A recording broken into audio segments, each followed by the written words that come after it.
ადამიანის მიერ ღვთის სიყვარულიც გამოჩნდება იმაში, რამდენად უყვარს მოყვასი, რამდენად ეპყრობა მოყვას ისე, როგორც საკუთარ თავს, ესე იგი, როგორც ჩვენ გვინდა, რომ სხვა მოგვეპყროს,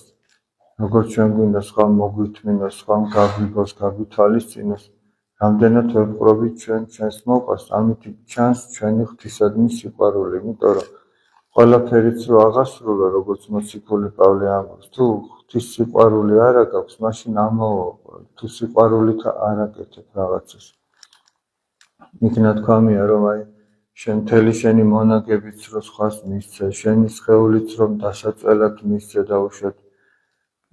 ანგელოზებრივ ენაზე რომ მეტყველებ და ყველანაირი მეცნიერება რომ იცოდეს, ისეთი რწმენაც რომ მქონდეს, რომ თები გადაადგილო,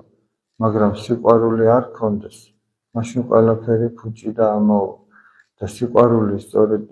იმაში ვლინდება, რომ ადამიანი ღვთისმცნებას აღასრულებს და როგორც თქვით, უკვე უპირველესი ამათ შორის არის ის, რომ ღმერთი შეიყვარო და ეს ჩანს იმაში, რომ ადამიანი გიყვარდეს.